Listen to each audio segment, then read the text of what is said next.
Hello, everyone. Welcome to the LTG show. My name is Sean Wilburn, I'm Tony Hannity. and we are here to talk about technology news and for the week. Haha, would you believe it? So far, just so you know, I know a lot of people have been very, very happy about seeing the third member, Andrew Lee, joining us on many podcasts of recent. And just so you know, he will be joining us today. He just has been preoccupied, but he will joining us, and he will talk a lot about Gamescom, a lot of news there, as well as many of the other topics we're going to talk about today. But before we get to that, we got to start off by giving you some contact information. So contact information. You can email us at comment@lazytechguys.com, or you can give us a call at area code 707-722-5299. That's 722-LAZY, by the way, if you're wondering what that means. All right. Now, this is the podcast for the Lazy Tech Guys. Thank you again for joining us. And Tony, how are you doing today? Good, man. How are you? I'm doing well, man. Love that. Thank you. Thanks I brought back my glasses for nostalgic purposes. Really? Okay. Also because my right contact, no matter what contact that I use, old and new, it hurts my eyes. So Oh, that's not good. yeah, So I'll wear my hat like this. There we go. I appreciate that. Thank No you. problem. Anyway, I'm just kidding. Anyway, Aw. I don't wear hats too much. Okay, that's We'll fine. rep you. Just rep it in the background. That's I'll fine. rep my team just fine, dude. And for anyone who doesn't know, that is a San Francisco 49ers hat there. For all the people from all the other mini teams out there, I'm sorry. Born here is what I do. All right. You got to point that out, huh? Well, I mean, I have met people who are Dallas Cowboy fans who were born in like Oregon, and I'm just looking at them like, how are you a Dallas Cowboy fan? Just real quick, I don't want to start off on a somber note, but I just want to put our thoughts and prayers out to those that are connected and related to Robin Williams, as well as Lauren Bacall, who Mr. Williams was found dead yesterday, and Bacall was died today at the age of 89. So our thoughts go out to everyone there, and hope everybody is, got someone around them to go through this trying time. But yeah, Absolutely. I went to school with Robin Williams' son. Cool kid. You did? So, Zach, if you're out there, sorry, man. All right. All right. Okay.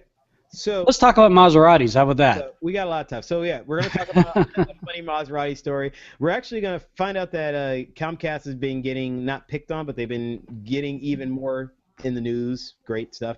Verizon has apparently have plans to launch a voice-over LTE network, and they were talking this year. Where Twitch is, it seems like they screwed up on a new audio recognition. We're going to talk about Samsung's new VR. We mentioned it on previous shows, but it looks like we got a little bit more information that we do know. And then a little bit Gamescom news, including Microsoft streaming live TV to iPads. We also have the new Tomb Raider being exclusive to Xbox, new Xbox One bundles, new Silent Hill, PlayStation 4 doing really well, and a PlayStation 4 feature, which is actually pretty awesome for people who own these games. So we have a lot to talk about. Yeah, we do. Well, I mean, not all of these are very long topics. But No, that's true. It's just a lot. So let's talk about the most important topic, which is the Maserati. Maserati. And the greatest story of all time, somebody, it looks like out in Massachusetts, decided to take their really, really sweet-looking Maserati right here, and they painted it just like the one in the first Transformers movie, like the Decepticon. And in the process, got into trouble by the real police, who weren't very happy about that he painted his really sick-looking, awesome, cool-looking Maserati. So this is what the Maserati originally looked like. And this is what it looks like now. So for those of you that are listening audio, it's a Maserati. Now it's a Maserati. That's a police car. It's got the black thing with the black color with the white doors on it and all black tires, just like they did in the movie. And to top it off, to make the Decepticon even more realistic, on the side where a police car usually says protect and serve, it actually says Decepticons punish and enslave. So there are two things here, though, that I guess there's just one thing, though, that got this guy in trouble. So first of all, it's the color scheme, but then second of all, it does show 911, and so people were kind of wondering, is this really a real car, or it's a police car, or what? Because you've seen the Lamborghini Murcielago police cars down from LA, the CHP that own, right? Mm-hmm. So that's real. And and then they've got like the Corvettes and the other kind of fast cars that they actually use in the field. So this guy, being a Transformers fan like you do, has a crap ton of money and says, I'm gonna color, put the color scheme to Barricade, right, Albert? Barricade. See, I've got a resident Transformers expert to my right, Good job. your left, and who incidentally isn't a Maserati in the show, but who cares? It's freaking Maserati. He can do whatever he wants except for making it an Optimus Prime or a Soundwave.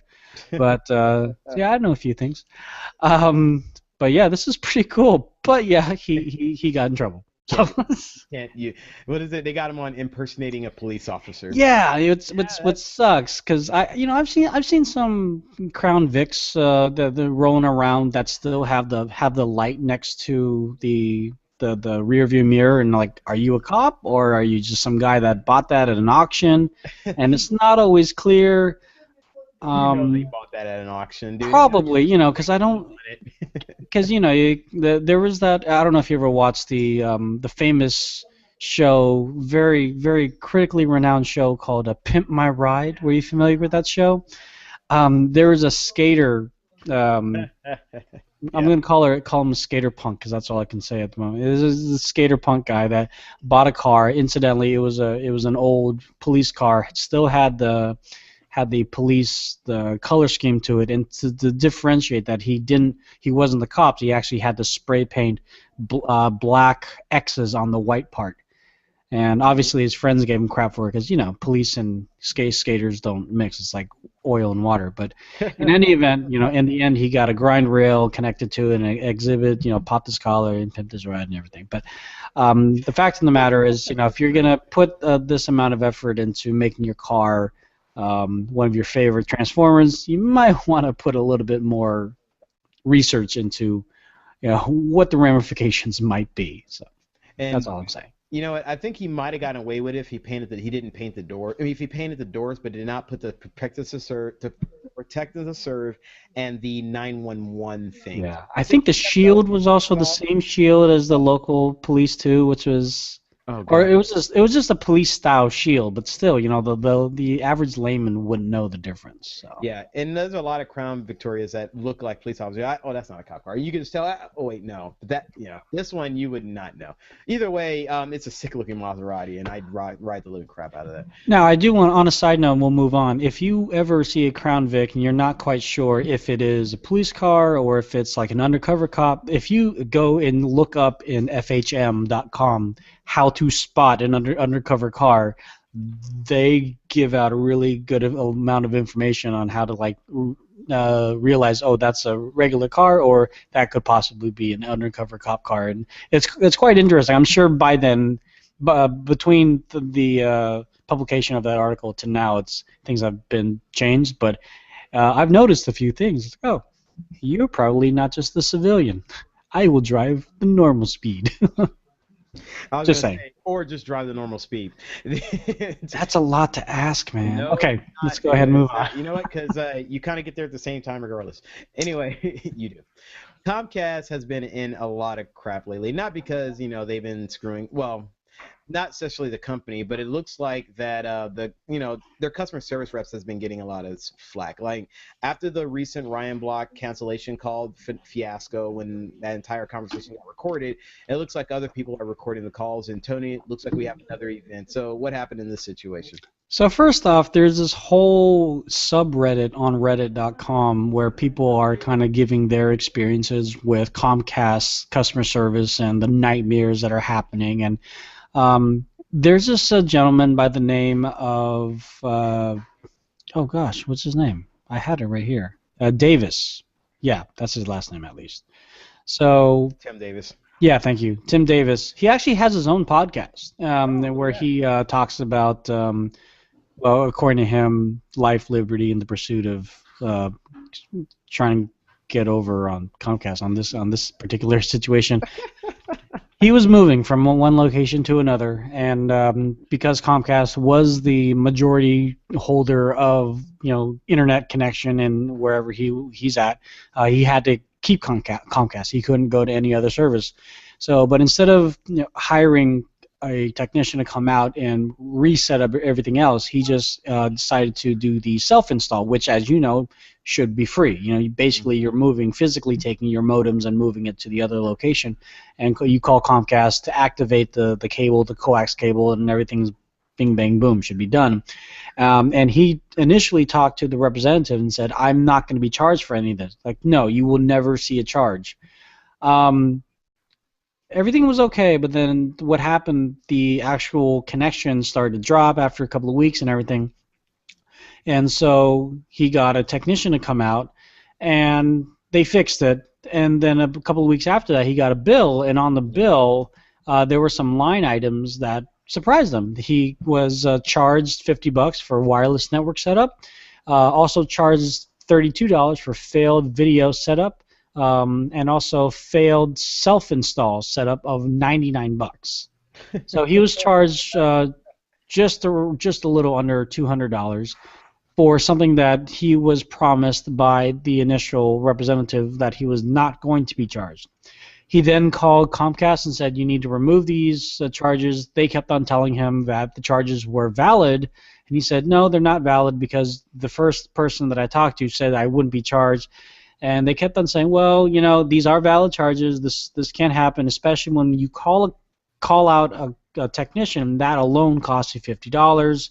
And so I'm sorry they gave you misinformation, but we're not going to be able to refund the charges. He then let the customer service person know that the initial call was recorded on his end. So he had a recording of the Comcast rep promising to him that he will never see a charge in relation to the move. And that's his point. Whether a technician had to be called out or not, a technician had to be called out because Comcast set up remotely the activation and screwed up along the way. And when the technician fixed something, it was outside his dwelling. It wasn't in the house. It wasn't like the coax cable within the new apartment was frayed. It was outside the apartment or outside the house. So it wasn't even really in Davis's hands, so to speak. And when the realization to this new Comcast rep was that there was a recording, and I guess the recording was played to the Comcast rep and the supervisor, they said, okay, we're going to have to call you back. Later that day, they called him back and said, okay, we're going to reverse the charges. And Davis said, let me just get this straight, though. You are reversing the charges not because of it's the right thing to do, but only because I had a recording of it. And they said, yeah, that's the only reason. Now, what I want to bring up was not to really bash on Comcast and its customer service issues, because every pitchfork down, dang it. Every major company that we deal with is having this, because you mentioned pre-show. The company's so big that the communication between the rep next to you to the representative all the way down there to a rep that's only been there for a month to a rep that thinks that they know everything by the book, everybody's on a different page. And it's not necessarily Comcast's, it is their fault, but at the same time it's also the fault that it got this big. And there needs to be some sort of much more rigorous training involved, as well as a better kind of instead of trying to retain a customer and trying to like tack on all these additional fees and just saying, oh, well, it is the way that it is, they need to learn how to listen a little bit better. But I will say this, does this mean to you when you call a large company that we need to record our calls? Well, I mean, we're in the state of California, so if we record a call, we have to let the representative know, hey, by the way, you're recording my call, I'm recording the call, okay? And you, by law, you have to let them know that. But should we record our calls because we might get screwed in the end? Well, you know what? In the best scenario, the answer, of course, would be no to that. And I can't say that the situation that Tim went through is going to be a normal situation with the Comcast. I would hope that the representatives that they were dealing with did a better job of actually explaining what the situation is going to be. But at the same time, if you are that worried about it and you're concerned with them not getting something right, record it. Go for it. You know, they're recording our calls. That's the first thing we hear when we've been calling any company for the last 10 years. This call may be recorded for future whatever training purposes. Yeah. Well, in that case, you know what? Maybe I should call the call and just protect myself. If, like I said, it's all about customer service. The right thing to do in a customer service situation is just do it. Just take care of them. Like today at my job, I actually had a situation like this come up, and it's not too dissimilar from this. It was hey, I asked to get to work on. I was like, no problem, we got that. Hey, I didn't ask to get this. I didn't ask for this to get done. And I'm like, I'm like, that's no, you didn't ask for that to get done. And now they're going to get charged for something they didn't ask for. I'm like, let it go. Let it go. Does not matter. But the employee was, of course, going to fight for the store, the thing that, that you would hope they do. Well, actually, in these situations, blah, blah, blah. And it's like, no. And I was like, no. Go ahead and give it back. Go ahead and take care of it. We'll take the loss. If we screw this up, it is our loss. It is our fault. This is not their situation. They should not be punished for something that is not their fault. This is our fault. And in case for this Comcast situation, this is their issue because they had the problem that caused the technician to come out. So they should not have to. They should not even try to charge the guy anything. Yeah, it should have been a freebie in the first place. What the initial person should have said, if we're being on point here, was yes, the initial self-install kit is free. However, should there be an issue that arises if you call out a technician, we're going to charge you. They should have said that, but apparently in the initial call that was never said. The initial call, the representative said, no, you'll never be charged. I promise you, you will not be charged for this. Now, Comcast has actually issued a statement to a number of publications, as well as ourtechnical.com, and they said, this is not the type of experience we want our customers to have. Doy. And we will reach out to Mr. Davis to apologize to him. Our policy is not to charge for service visits that are related to problems with our equipment or network. We are looking into this to understand what happened and why it happened. So this is pretty much the standard verbatim, PR kind of verbiage that you would expect Comcast to kind of put out there. This is very similar to what the executive said to Ryan Block and apologized to Block about his experience with the customer service representative, who ended up, really trying to, save his own ass. To be perfectly frank, I excuse my French, but you're right. You know what? You're absolutely right. Two issues here. One, they should not have charged for a call that has nothing to do with a customer.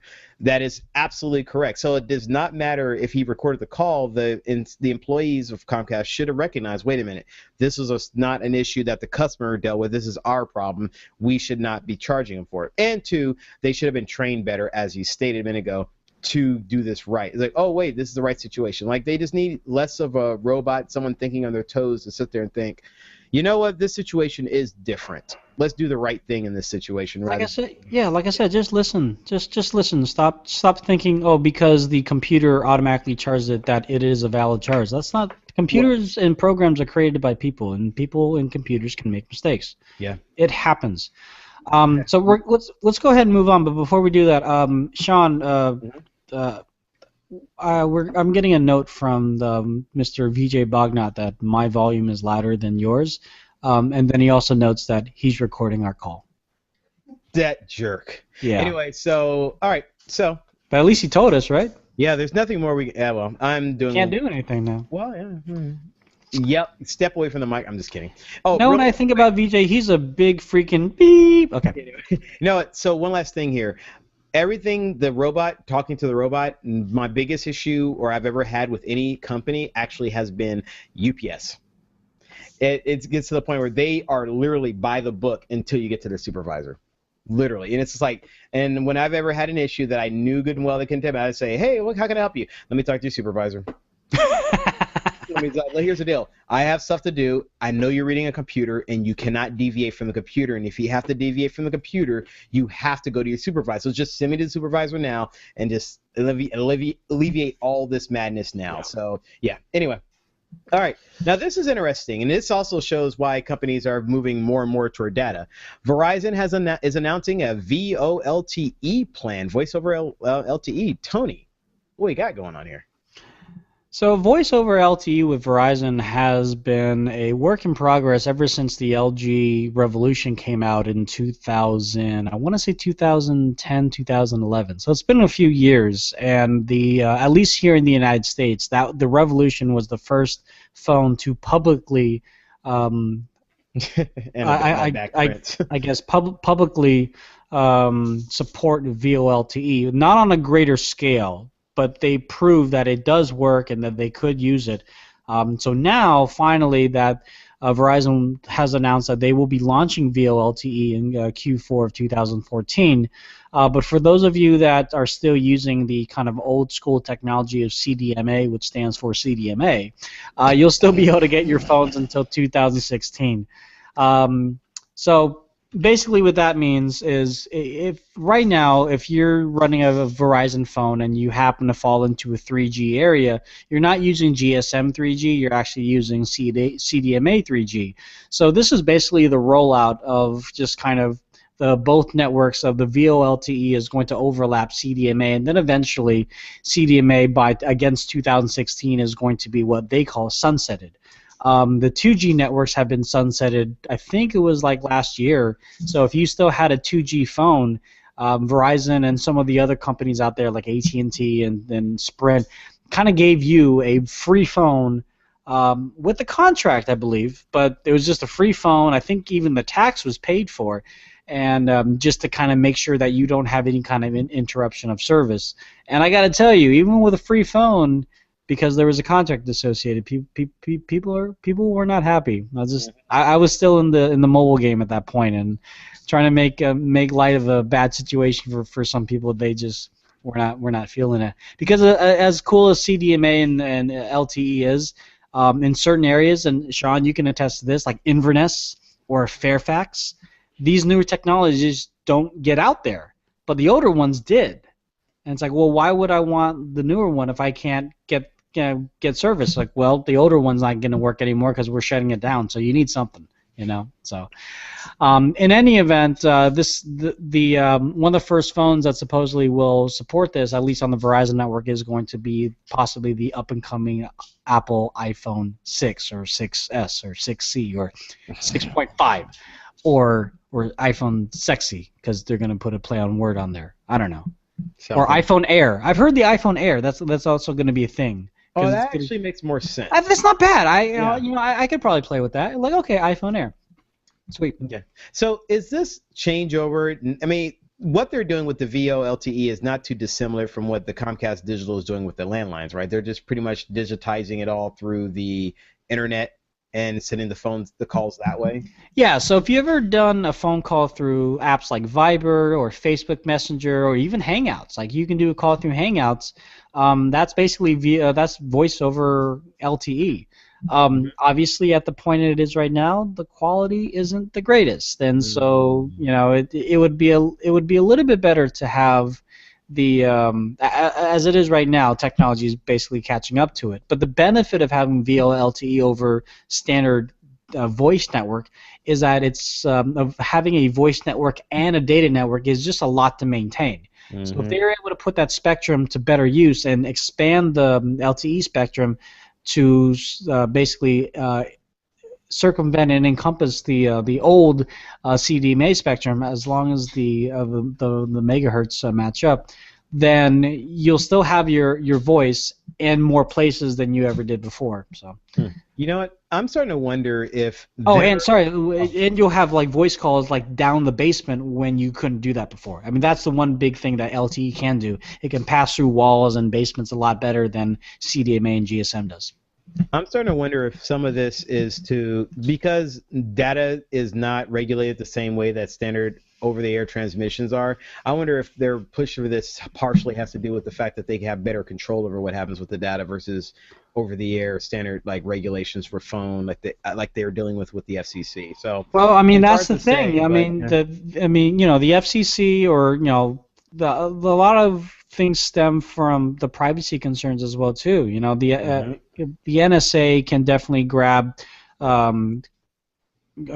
recordings of phone calls after the fact, but if something's going over a data connection, that can be live. That that they can get a subpoena and just listen to that live without any kind of problem, or just like they would with email or any other kind of communication between two parties. So, as good as it is to have this technology kind of culminate into just using LTE versus two separate networks as we are right now, it does raise some questions. This doesn't mean, however, that we're going to completely just have LTE everywhere, because we don't have LTE everywhere. I mean, if you go to other countries like Europe, LTE is kind of new. It's still kind of new in Europe. It's kind of old in places like, I don't know, South Korea, who apparently has like 10G over there, and they can download a movie in 2 minutes on their phone, which is insane. But that's a unique situation. So. Yeah. Don't think that you're going to be screwed if you get this VoLTE iPhone and you go to, I don't know, like Paris, and you're not going to have service. You'll have service. It'll just be faster service and supposedly better quality sounding service here in the States. Supposedly. At least on Verizon. In certain markets. Supposedly. With certain phones. Supposedly. At certain dates. Supposedly. All right, so Twitch, dude. All right. We know that YouTube has bought out Twitch, and then recently. Twitch, wait, is that confirmed? Oh, actually, it's rumored to be happening. It looks like I don't know if it's official yet. I wonder if part of this has to do now.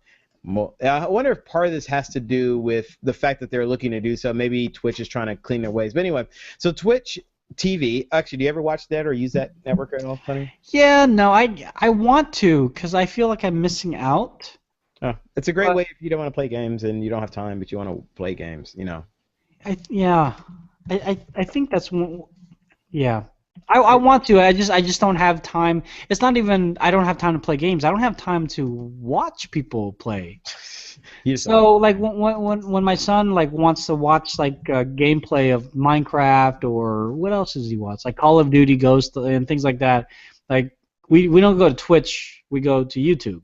And which makes sense why Google should buy Twitch, but that's still rumored, yada, yada, yada. But Twitch made some updates, right? Yeah, so Twitch initially had, so YouTube got some problems with music and copyright, and there's some things happening months back, and I think they're still dealing with some of that. Twitch recently has introduced something also on their plan, and what this was major changes that allowed them, they're checking for copyrighted material. So what they're saying is they have introduced a system that checks for copyrighted material, and then it will enforce a mandatory 30-minute silence whenever it is detected. So what's been happening is in-game music from the games that people have been streaming, as well as popular music that people have been overlaying on top of their games, is being flagged, and people are losing their videos and are being from their videos. And these are archived videos as well as things that they may catch that are happening live. I guess it's mainly VODs, voice, like the video on demand stuff, but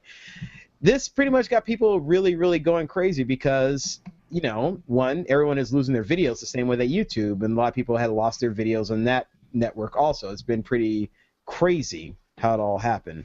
So I guess Twitch has admitted that, yes, they did not implement this feature right, and they're putting in an appeals button so that if you have a Twitch streamer and you suddenly have one of your videos pulled, there's going to be an appeals button there that you can engage that will sit there and say, yes, this is my copyright material. No, do not pull this down. This is legit. How you doing, Andrew, by the way? Anyway, this is legit. Now, as I was telling Tony previously beforehand, like I'm a songwriter, and I have my material out on iTunes amongst other places. And when I put my music out on SoundCloud, it also got flagged and pulled immediately till I had to prove that I was the copyright owner, saying, no, this is my material. So there are a lot of algorithms out here that are catching that, and that seems to be what's affecting Twitch. So if you're a Twitch streamer, yeah, you might want to start looking for that appeals button if your videos are getting flagged, because this way, hopefully, you can get a chance to get them back. So. Now, when they archive, they can archive it on Twitch for a limited amount of time, but then they can move it over to Google for an indefinite amount of time. Is that correct? I'm not sure what the time is on Twitch. I never had anything. Andrew, have you ever uploaded anything on Twitch before, or? I'm Seth. No, I haven't touched that, unfortunately, All and right, well, hearing get that on kind that. of makes me a little leery. So get on it. I'm thinking about it. But No. you do a lot of Let's Play for our channel. That would be Yeah, kind of cool if we had a Let's Play channel on Twitch, right? yeah, it would. I just like pre-recording my stuff. I tend to run into Walls. little accidents and You run into walls walls a lot, right? and yeah, a lot of dirt moments. So, but Ah. I'll think about it. I'll think about Andrew it. and his derp moments. That Yes, should be an article right there. Derp. Derp. I know. All Doesn't it right. bring back memories, Sean? No. Yeah. All right. Now, Samsung. Real quick, hey, hola, Luis. Yeah. All right. Samsung VR. We've been talking about this briefly. Tony, it looks like there's been a few more updates on it. What do we know now about the Samsung VR headset?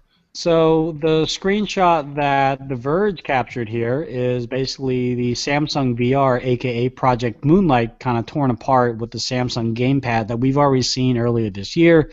And this supposedly will be announced at IFA, or the International Franchise Association in Germany, Berlin, or rather Berlin, Germany. Sorry, let's flip this.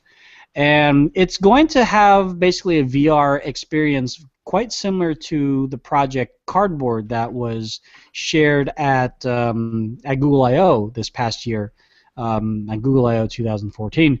And if you haven't seen that, go just kind of look it up. But basically, it's this little piece of cardboard. You got to kind of put it together, and then you place your phone in this little socket. And either using the Cardboard application or you go to the Cardboard website through the Chrome browser, you actually can get kind of a virtual reality experience just by using your phone.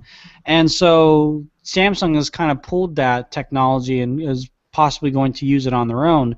Now what's interesting is they actually have given the Oculus Rift Dev Kit 2 the Galaxy Note 3 panels for that. So if you've ever experienced the Galaxy Note 3, the Galaxy Note 3 phone, you know that the panel on that is awesome. If you've ever experienced the Dev Kit 2 on the Oculus Rift, it's like, oh, this is a really good panel. You know, this is a high definition, 1080p, yada yada. You're looking at a Galaxy Note 3 screen actually. So it's not quite sure or clear if there's going to be like Oculus Rift technology in this Samsung VR headset. But what we do know is that there's going to be some sort of micro USB connection, and yeah, it's going to be compatible to smartphones somehow. In this little not press shot, but in this shot that was leaked out, it's positioned next to a Galaxy S5. So it's a possibility that maybe your phone, it looks like your phone's going to have to be plugged into it, which I don't necessarily know if this means that your phone it will only be compatible to certain phones, or if there's going to have to be other cases that would fit different phones. Because basically your phone is going in front of those two eyeballs.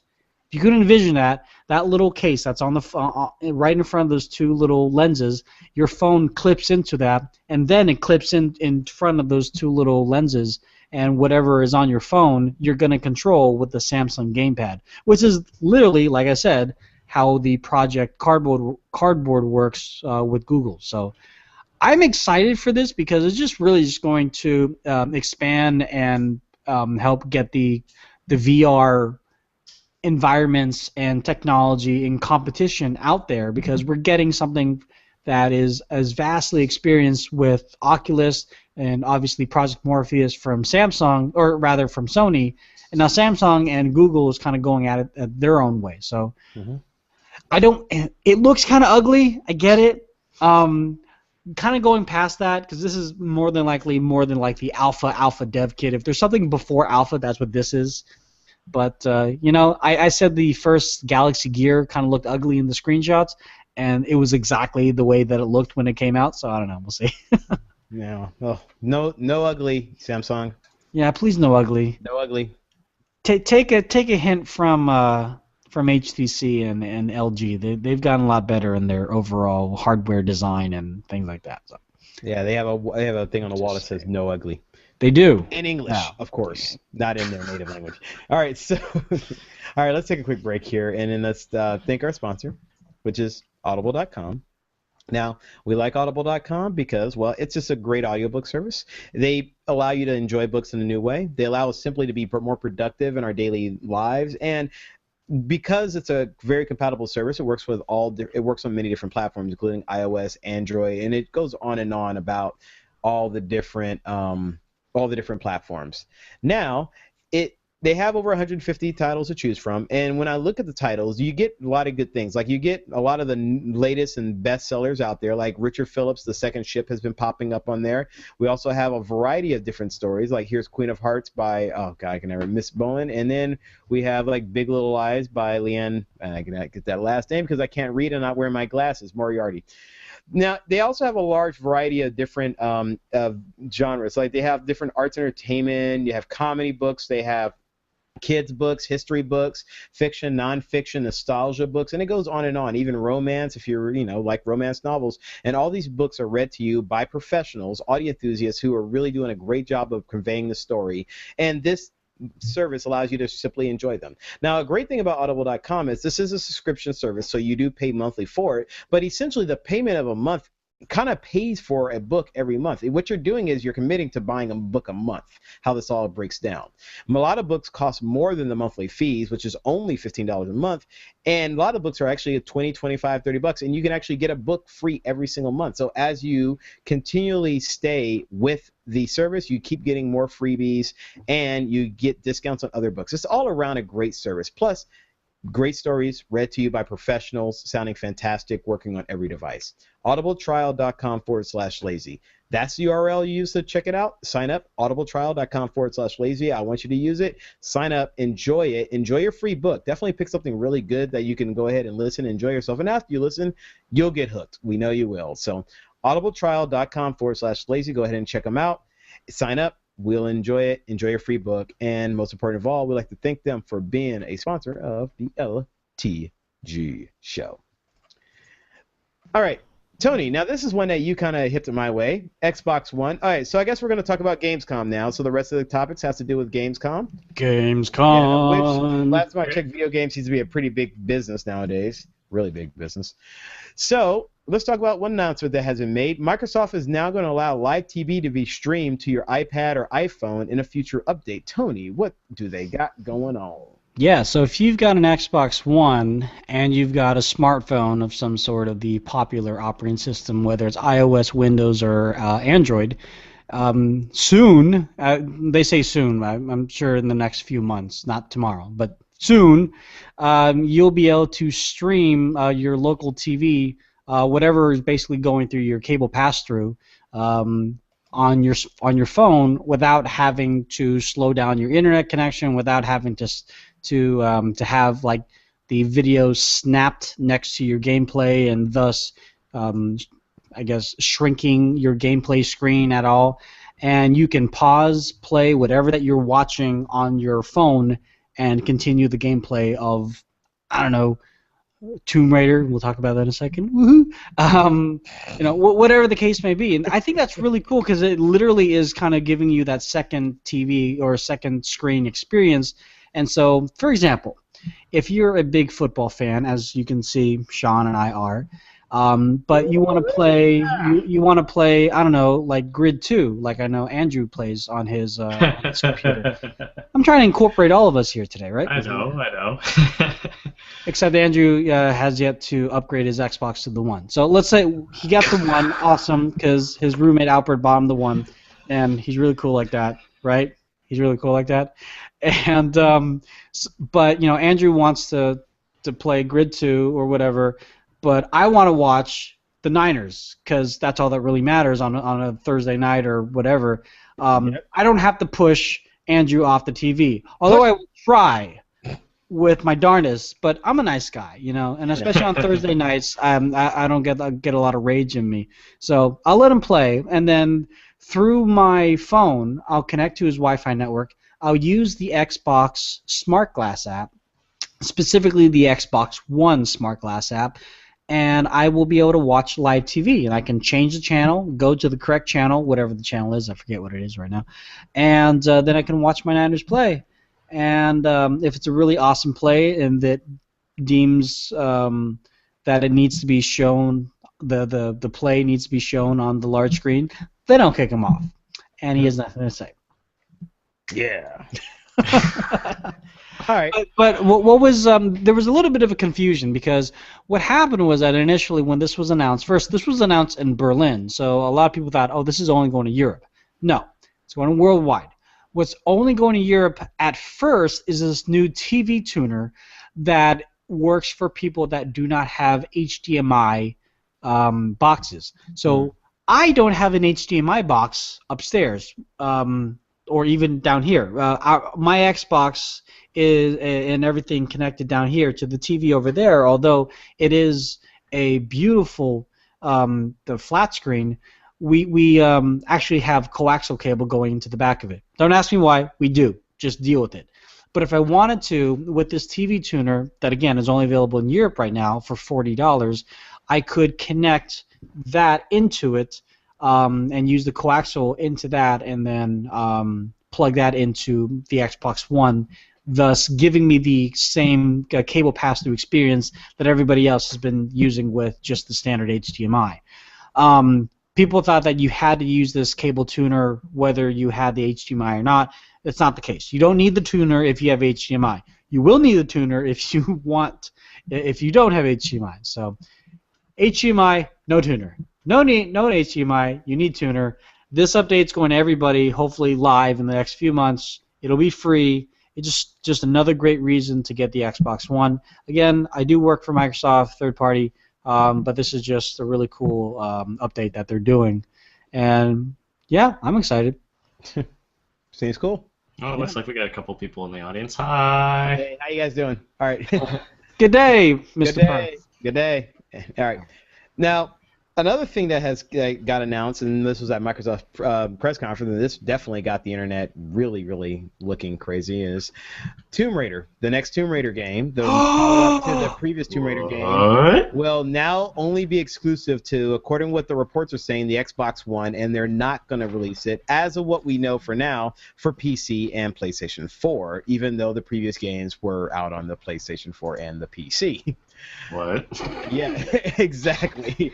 So now, Andrew, what? Your take? What? Yeah, Andrew, what was when you saw this? Were you scratching your heads? Were you wondering about that, or just curious? I'm just like, how's that an X1 exclusive now?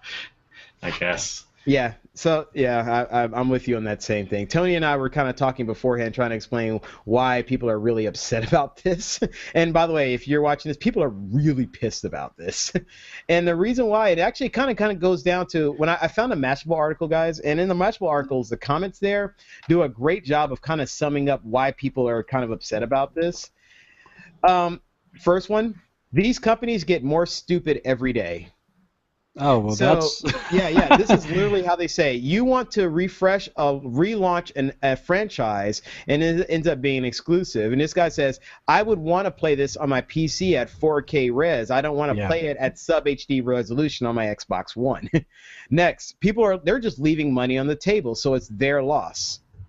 Another one. This is really a deployment. I used the Mac version earlier this year. If there's no PC version, then there won't be a Mac release, and I'm not going to play it.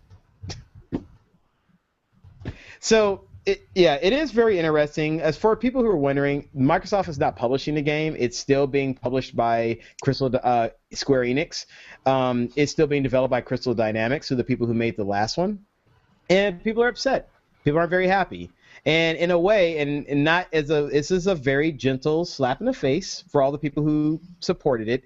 And it is very interesting how they are making Crystal Dynamics is putting the Tomb Raider platform exclusively on the one platform that's not selling the best of the three currently. So this is definitely benefits Microsoft more than everybody else, even more so than Crystal Dynamics, because there's only, as we're going to talk about in a minute, 10 million PS4s out there, and there's less than 3.5 million Xbox Ones that have been sold, yet they're limiting it to the Xbox Ones. And right. So the question is, do you get your pitchforks and little torches and go yell at Microsoft or Square Enix? Both. Well, both of them are getting crap. Why both? Well, because they both made the deal. One asked for the deal, one accepted One the asked deal. for the deal, the other guy could have said no. Yep, they could have said no. They could have said no. Microsoft put it out there and said, hey, we need to increase our Xbox One sales for whatever it is. Microsoft employee, hey, just so you know, this has happened countless times over. And after the first time, the second time, people really were like, okay. But after a while, I think a lot of people are just getting upset about it now. This is definitely not the first time this has happened. And it looks like it has happened again. Like, the last thing that happened. What was the other one? What was the other one that they pulled the IP? Seems to be Titanfall, from what we know, because there were PS4 versions in the background in the early development videos, and all of a sudden, oh well, there's no PS4 version. All of a sudden, wow, how did that happen? It literally, that did happen, Tony. Just so you know. But no, I know. But I'm just saying, like, that was.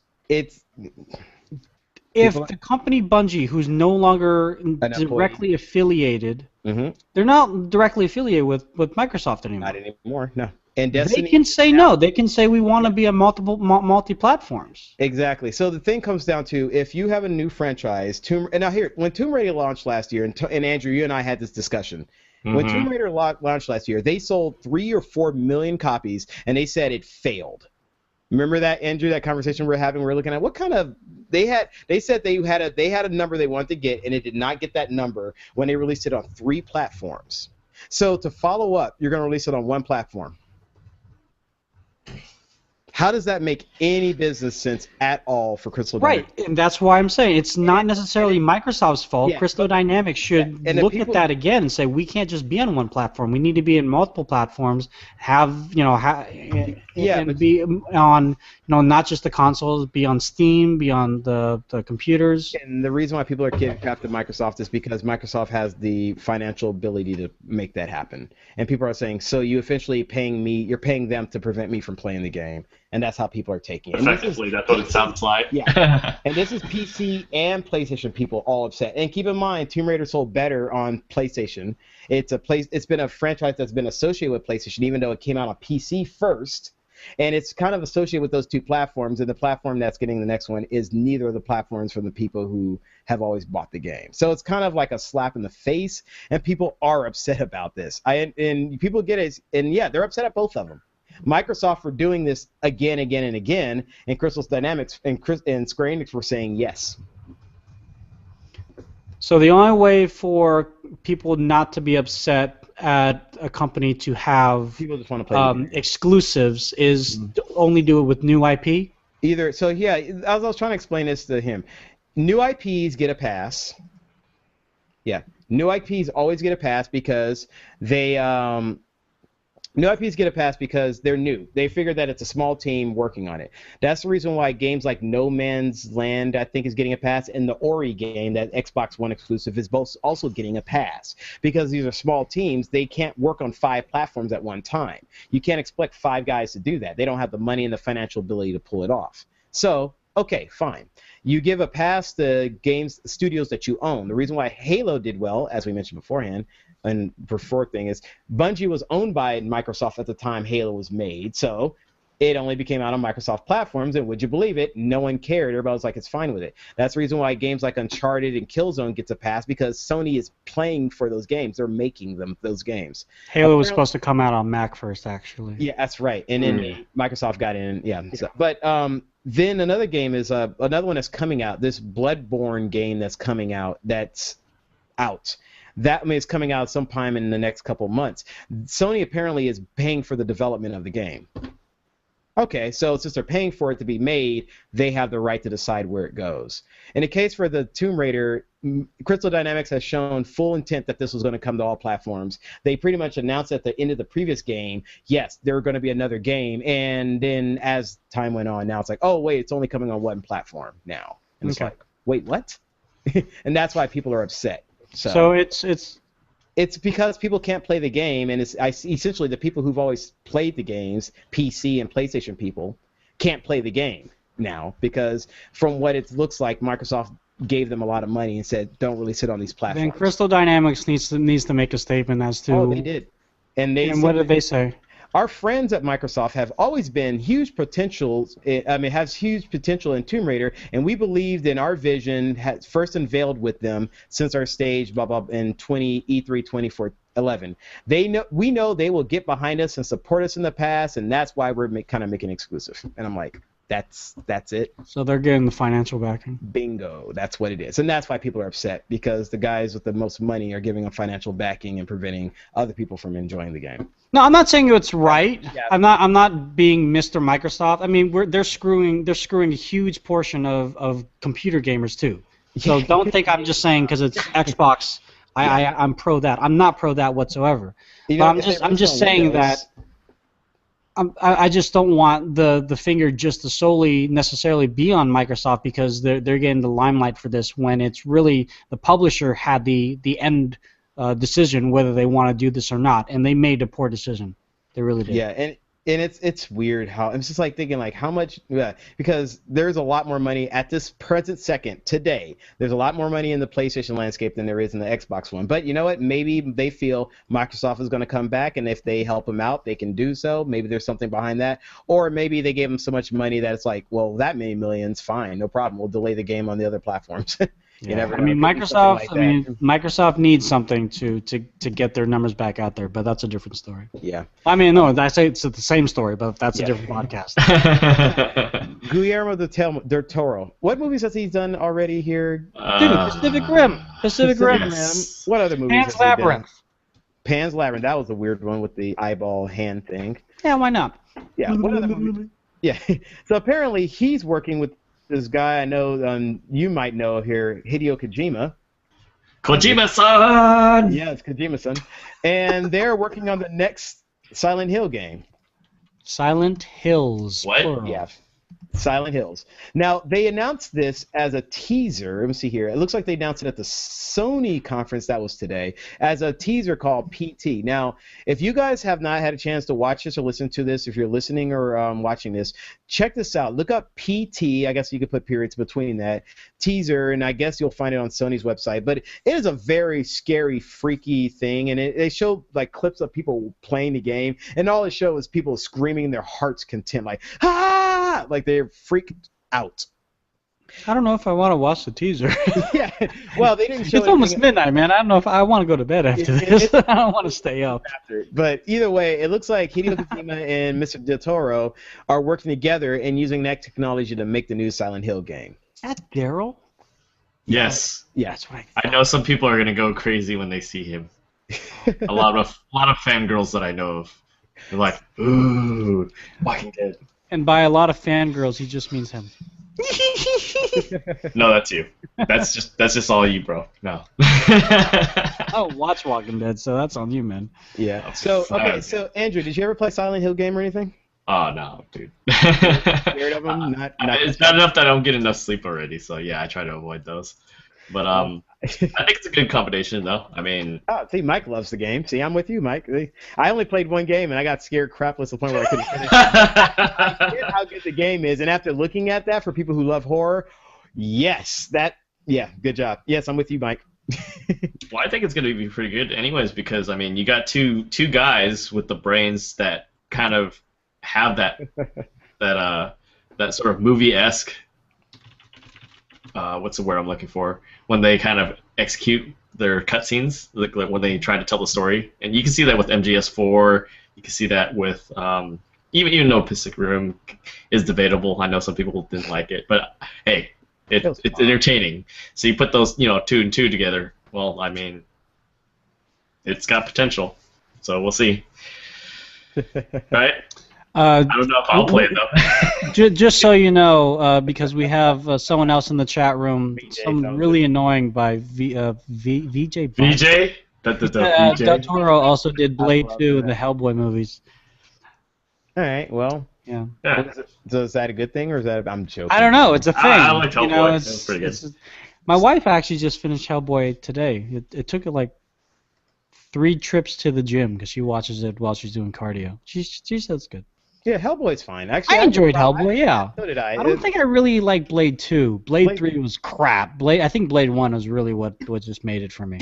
Wait, Blade 3. Have I seen Blade 3 yet? Anyway, I don't Blade know. Trinity. What is that? I haven't seen Blade 3 yet. I know Oh, I saw don't. two. I saw 2 in the theater, and I was like, that's just not that good. Triple H is in Blade 3. That's all you gotta know.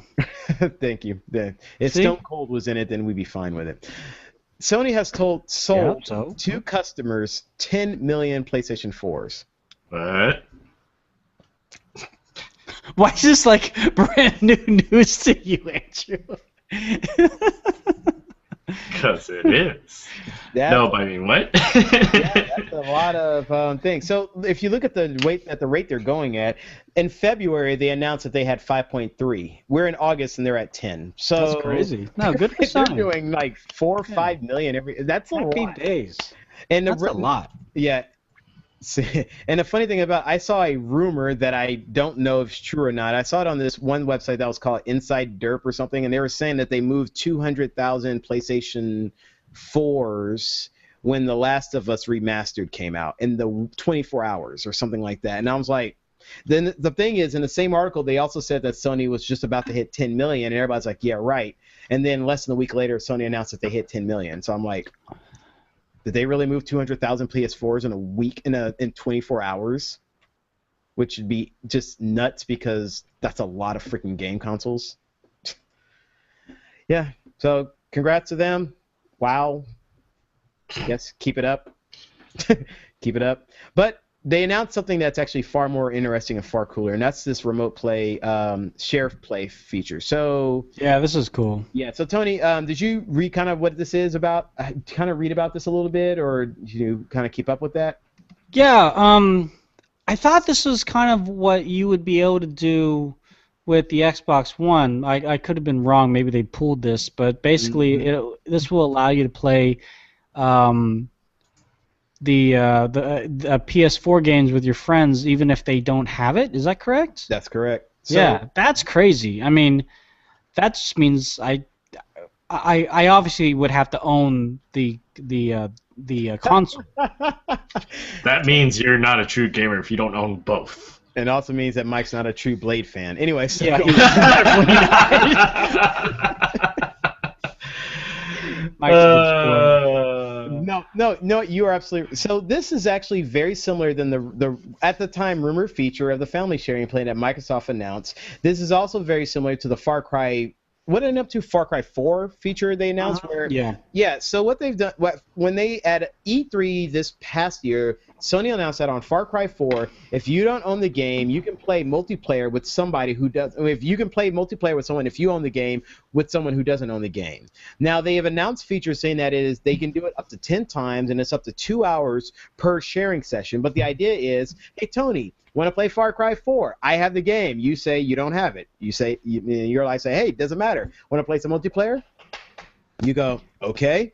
And next thing you know, Okay. yeah, exactly. You say okay. Next thing you know, we link up. Next thing you know, you're playing the game with me, and you don't own the game. You're limited to 2 hours, and I guess the idea is to tease you enough for you to say, you know what, I want to own this game, and then you go out and buy it. Is that 2 hours a day or 2 hours tops? 2 hours per invite on this one game is That's what not they're doing. bad. No, per and invite, so I could just and you there's could just 10 invite me again tomorrow. Exactly, and there's 10 invites. Oh wait, so you only have 10? So you have a maximum amount of invites Exactly. per game? And that seems to be set by the publisher. Okay, but that's understandable though. You don't want to game the system too much. Right? Exactly. Or allow people to game the system too much. Right. No, Like, I got you. Yeah. Taxes and politics. So the now this new feature, what Sony is announcing, they're pretty much saying that this will be available on more than one game. This is going to be overall. It seems to be linked to PlayStation Plus in some way, so I'm not sure exactly. I think we're going to Is this find using out. Gaikai tech? I don't know. That's what Gaikai was, right? It wasn't that what Gaikai was? I mean, you guys Streaming. met them. It's Yeah, streaming. it's basically streaming, but this is basically streaming to me if I don't own the game. But you get to play it. Right, but Gaikai wasn't just streaming; you're playing stream game. Exactly, you're playing a stream game, but this allows you and I both to play the same stream game, and for for us to enjoy it, given that I own the game and you don't. But It's you're not essentially- streaming it, so does that mean that your PlayStation is essentially the server? It depends. Yeah, maybe that's the possible. way of looking at it, if you could say it that way. And when you multiplay, does that mean I can only play against you, or we can multiplay and team up and like regular multiplay? We don't know. I have so many questions, Sean. No, that's a great point. So, unfortunately, all we know is what they announced at the press conference. And as you know, most companies, always at press conferences, they announce everything you want to hear, and they don't give you the little details that surround it afterward. We also hate taxes too, Mike. God damn taxes. So many questions. No, Mike and I, us and Mike, we were like cutties. We got it. Anyway, so I don't. Yeah, it's hard. Yeah, actually. Well, they said it's gonna it won't launch until Europe of next year. So I mean. Okay, so we got a while. Well, it's not just a while, but it's more of how it's gonna apply to each individual game. Because yeah, like you said, is it gonna be just like a co-op thing, or is it like 1v1 type of deal? It really kind of depends on the back end of those details, I guess, right? So this is all part of the PS4 System Software Update 2.0, which is going to be targeted release for this fall. The update will also allow the ability to share recorded game clips directly to YouTube and add a new friend finder to helpfully suggest friends and people that you might know in the PSN. And side note, people, please stop calling it the PSN network. And, is that what they're calling it? Oh. Just stop. Was that? Oh, what? Just stop. Maybe not you two, but other people. Network. Don't call it PSN Network. Just stop it. The PSN or the PlayStation Network. Yeah. You're not ATM machines either. I'm gonna go off if you just someone else talk. Hey, Sean. Yes.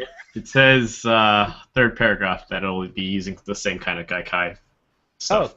Oh, woohoo! I was right, kind of. That's awesome. That's great. That simply means that it's going to be quicker for you to get the game instead of you downloading the whole thing.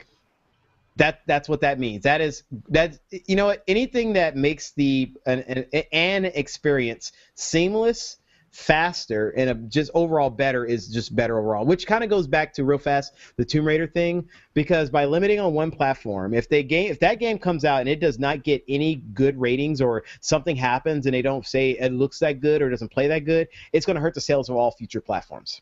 So since they put their money in the Xbox hat, they better nail that version so freaking good, and it better have features that are so awesome that makes people drool about having it and want to buy an Xbox One or anything else. So by the way, just side note, I can just imagine nail that. Perfectly. I can just imagine one of the Kinect features like jump Lara Croft.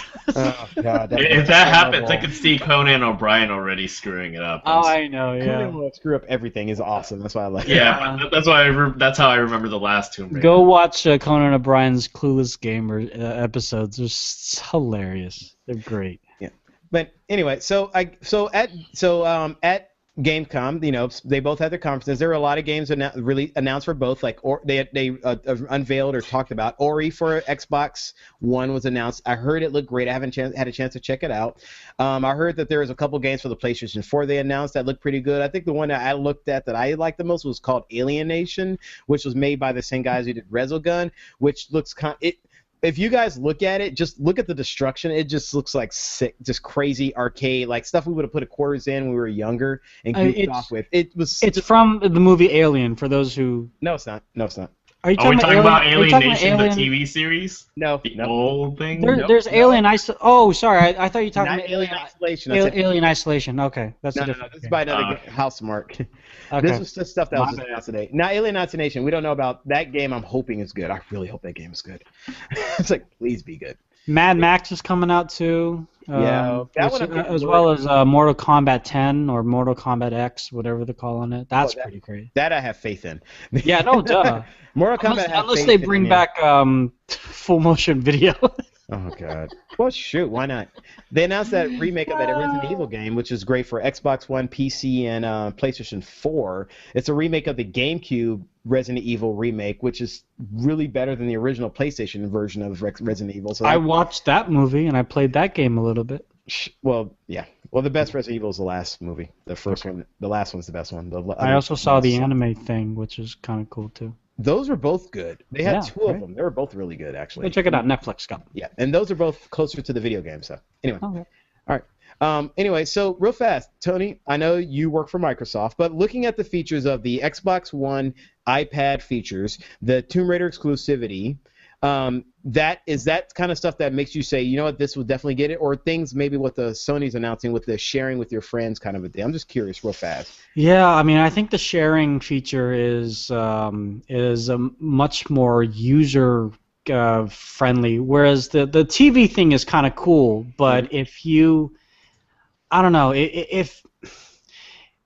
if you're a gamer, you're not watching TV, which is why which is why Microsoft took a stance away from calling it an entertainment system now. They're like they're stepping back from that, saying this is a gaming console, which happens to have entertainment stuff. So the fact that you can have TV on your phone is great. But at the same token, you could just watch Netflix on your phone. You know what I mean? Like there's really not that. I mean, unless you really needed to watch that live streaming Niner game, which you have to. But those features aren't necessarily a make or break. And the fact that they're bringing Lara Croft, Tomb Raider exclusive, that's awesome. But like you said, they need to knock it out of the park with it, because if they sold 3 million last year or 3.5 or whatever it was, and they said that was a failure, and that was on multiple platforms, they're already shooting themselves in the foot with this. And if they can't come out of the gate swinging with something amazing, and if they were to say, oh, now it's on the PS4, people aren't going to care. People are like, well, you screwed it up on the Xbox One. You had your chance for me to buy it. I'm now interested in a different franchise, maybe not even by Square Enix or by Crystal, whatever their names are. So, good point.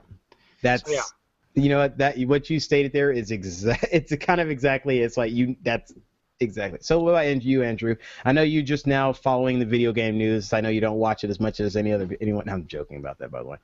So, what is your, like, just real fast? When you looked at these things and the features that were announced here, what did you think of them? They got to do a lot. I mean, this is. I know Xbox is really heavily banking on Sunset Overdrive too, but that's an Xbox exclusive. Yeah, they have a new white console coming out just for that. Yeah, so I mean that white one looks really, really nice, by the way. I mean, if I had to get an X one, that would be probably one I would consider, just because it reminds me of the old PS2. Albert, he wants a white one. The white ones look way better than the other ones, I'm telling you. Well, no, that's what I'm saying. They look, because the white PlayStation 2s were Japanese. Okay. Yes, that's true. Yeah, the ones that we got over here were black. We got black. Oh, that's an idea. So, yeah, the old PS2s. I even go as far as the PS3s, if I'm not mistaken. Well, not all of them. I think the PS3s, they released them initially in black and eventually started making other colors. But I forgot they made a white PS2. Yeah. I mean, I know the big thing that Xbox has been kind of struggling with. I don't know if they've fixed that apparently, and this is more for Sean than anything else. Is I know that they've been struggling with that extra RAM that the system's able to use. But if they can come out with like the extra, eye candy for those games, then that might just turn the tide a little bit more in their favor.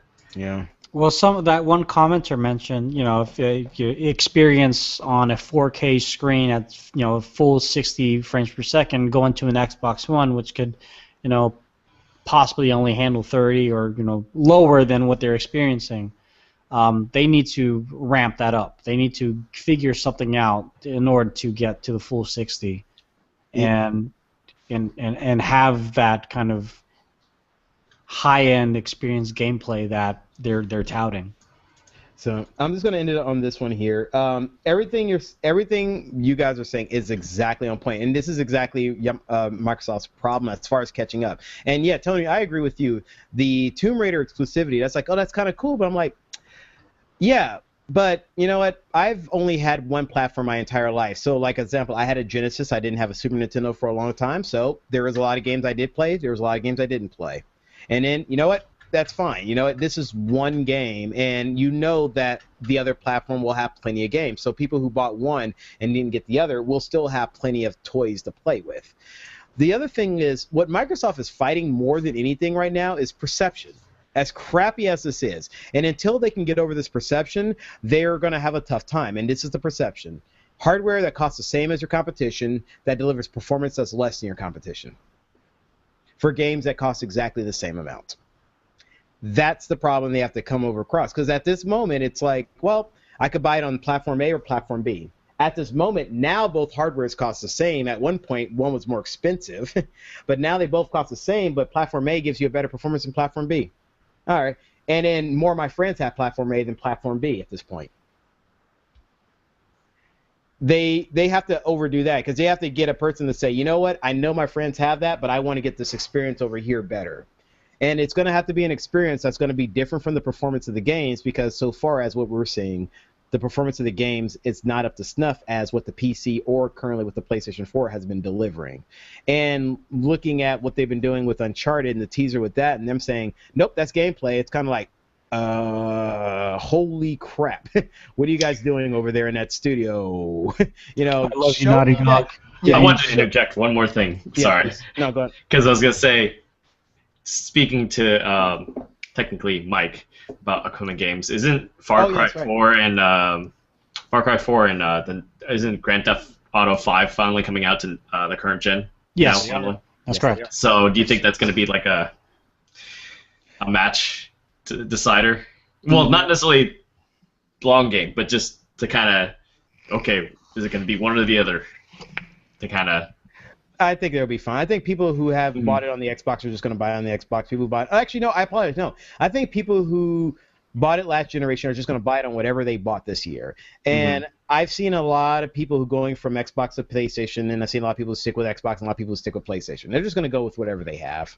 I know that. Or if they have both consoles, they're going to read about which one performs better, which one has better frame rate, which one has less drops, and they're just going to buy that one. Because say that considering they cost the same. It's like, oh, I might as well pay the same amount and get a better thing. Or where my friends are. Oh, wait, more of my friends have PS4s. Well, because I remember how Rockstar was saying that, you know, they were going to give this exclusive experience based off of what was back then current gen consoles. Yeah, that's so that's what I was thinking. Well, since these are coming out, well, is that going to be a lot better? I don't know. Maybe they'll bring out those heists that they promised like a year ago. They still promised that stuff and it hasn't made it in there.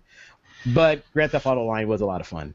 Oh, and by the way, Dragon's Dogma, not Dragon's Dogma. By the way, you know how much I love Dragon's Dogma. And Dragon's Crown is amazing. Dragon's Crown, for anyone who's ever played Golden Axe and loved it, and Dragon's Dogma and loved it, needs to check out Dragon's Crown. Brad, once again, a month ago or whatever it was ago, I don't remember how long it was, gave a review on our Lords of Gaming podcast about how good it was, and I agree with him everything he said. The game is amazing. If you still need to do a 4-way battle, you know that, right? We're all on the screen and play. Well, look, I got it now on a PlayStation. I know, of course, it's only on PlayStation, so I know Rad has it. And Andrew, you need to get on PlayStation or something like that, and then it's on. I need a loan. I spent it on this thing right here that you guys can't see. It's glowing. The gaming. So the lights in your room are not coming from a light, but it's coming from your computer. Oh no, there's a light up here. I wish it was that. I think it's better. This computer is so bright that it's just shining on you. You should have just said yes.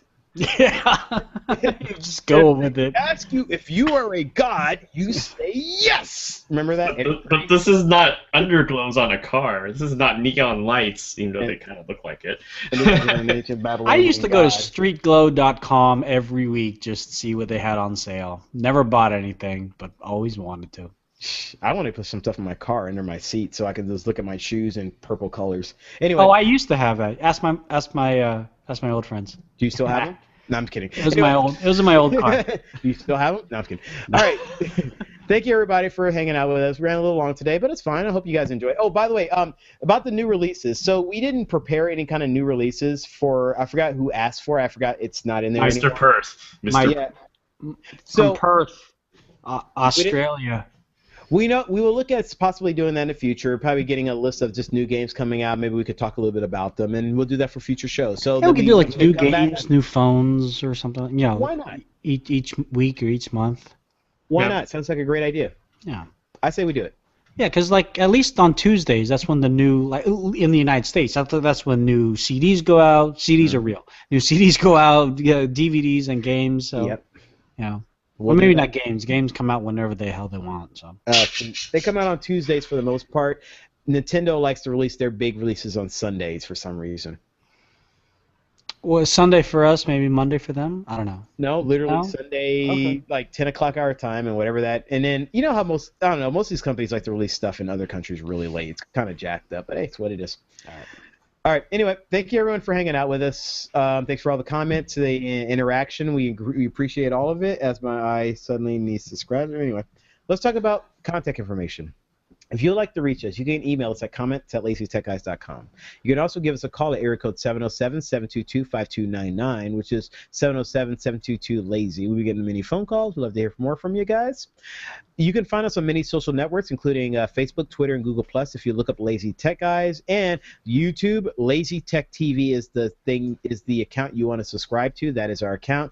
This video of this podcast, as well as many other gameplay videos and many other things, show up on that account. So that is where you want to subscribe. Lazy Tech TV. We would also like to thank Audible.com for being a sponsor. Audibletrial.com/lazy is the URL that you want to use. Use that URL, sign up, have some fun, enjoy it, and most important of all, enjoy a great audiobook and enjoy the freebie. Get a freebie out of the deal. So, audibletrial.com/lazy. Tony, anything real quick here? If he wants to ask you any questions directly or anything, or if they just want to hit you up about your desires and phones or what your opinions are? Well, if you want to hit me up about my desires, I have a different website for that. But if you want to hit me up about technology, you can find me at Tony Hannity's on Google Plus or on Twitter at LTG Tony. And yeah, follow me. I follow back. See, that's how that works, Sean. Follow back. Kiss me then, I kiss you back. I'm not doing that. No. Well, Digital Underground said they were. Andrew, what about you? Well, you can follow me on Instagram, Aoshisan, on below. Well, Oh, real quick. How do you technically spell below. that? How do you spell that for anyone who's, because you're saying it, and I'm sure people don't like, ouch. Well,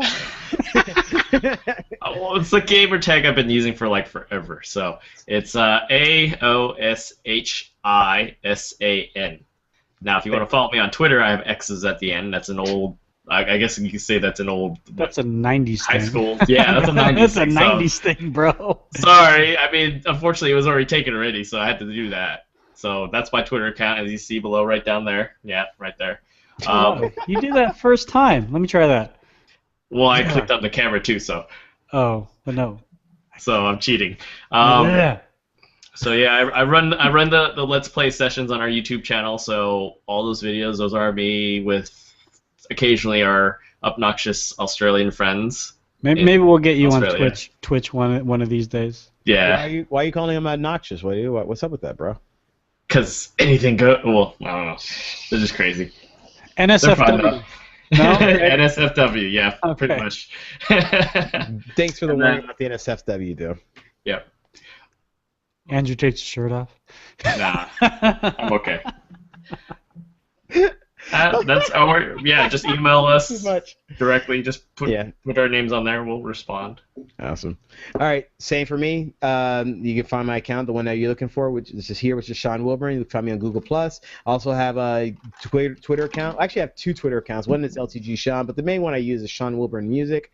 Also, I have my own website along with LazyTechGuys.com called SeanWilburn.com, and just like Andrew's name, my name is S-E-A-N, not S-H-A-W-N. No, not S-H. It is S-E-A-N, named after James Bond. Yes, I was named. No, I was not named after James Bond, but makes these filters if I was. You mean Sir Sean Connery? Dude, if I was like Sir Sean Connery, who was a distinguished gentleman, then This is Sir Sean Wilburn. It's like, oh, I'm so sorry. Whoa. that would be You pretty. get to the front of the line, sir. That would be pretty good nighted. I think I wouldn't have to wait in line at Disneyland either. Then he'd be in a different time zone, though. Yeah, good point. Screw that crap. I'm proud. I'm here. I'm an American, and I'm happy, and I'm proud. All right. Anyway, so you know what? That's how you can find me. And beyond that is the Lazy Tech Guys. I gave you our contact information from there. Now, for that, we would like to thank you guys all for hanging out with us. You know, we hung out. It was fun. We goofed off. But it is time to adjourn. It is time to go to sleep and think of this week. Think of next week and all the tech news that's going to come out. And then we're going to talk about all the great things that are going to happen. It's going to be fantastic. And we'll be here next week to talk about it. Thank you again, guys. See you later. Bye. You have a great day. Peace.